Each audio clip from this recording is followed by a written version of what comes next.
অনেক বড় একটা ভয়ানক বিপদ থেকে আল্লাহ রক্ষা করল।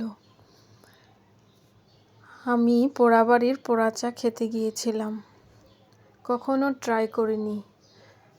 আজকে আমি এটা খাওয়ার জন্য গিয়েছিলাম।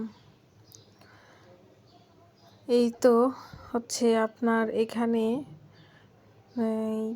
ঘন দুধ আর চা কফি একসাথে মনে হয় মিক্স করে নিয়েছে, নিয়ে এই যে পাতিলগুলাকে একদম এত হিট দেখুন কেমন লাল হয়ে আছে একদম। এত নর্মালি চা থেকে এই চাটা এত গরম। আমি আবার গরম চা খাই না, আমি চাই খাই না, চা কফি আমার কখনোই পছন্দ না। এই তো দেখুন এত গরম লাল হয়ে আছে, এত বলক ওঠা চাটা। এই যে মাটির হাঁড়িগুলাতে, এই যে কাঁচের জিনিসগুলাতে দিয়ে চাটাকে আরও গরম করতেছে। যে পোড়া পোড়া যেই ফ্লেভারটা আসে এইগুলা থেকে কিন্তু আসে। মোটা এই যে এই মাটির হাঁড়িগুলা ভালো করে পুড়ে লাল করে তারপরে এই চা ঢেলে দেয় কেটলি থেকে, ঢেলে এই যে পোড়া দিয়ে ঢেলে তারপরে এই পোড়া পাতিলগুলা সহ, এই পোড়া পাতিলগুলা সহ চায়ের মধ্যে ঢেলে রেখে দেয় যেন পোড়া পোড়া একটা ফ্লেভার আসে। এত গরম, খুবই গরম।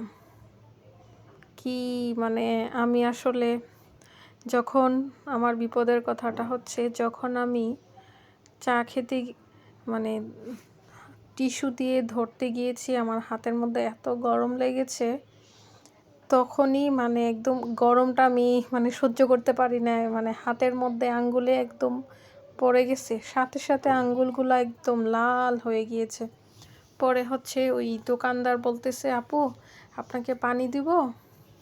আপনাকে পানি দিই? তারপরে হচ্ছে পানি, উনি হচ্ছে ঠান্ডা পানি আমাকে একটা মগে দিয়েছে, হাতটা চুবিয়ে রেখেছি। চুবিয়ে রাখার পরে উনি বলতেছে, আপু আপনি চাইলে একটু লবণ দিতে পারেন হাতের মধ্যে, তাহলে আপনার এই যে ঠসা পড়বে না। পরে লোকটাও খুব ভালো ছিল, বলতেছে আপু অনেক কষ্ট কিন্তু, আর নর্মালি চা থেকে অনেক গরম। আসলেই আমি এটা হাতে নিয়ে সহ্যই করতে পারি না, হাত থেকে একদম ছেড়ে দিয়েছি। কিন্তু চাটা খুব মজা ছিল, অনেক টেস্ট ছিল। আপনারা চাইলে এটা ট্রাই করে দেখতে পারেন, খুবই মজাদার, খুবই ইয়ামি। হ্যাঁ, অনেক মজা।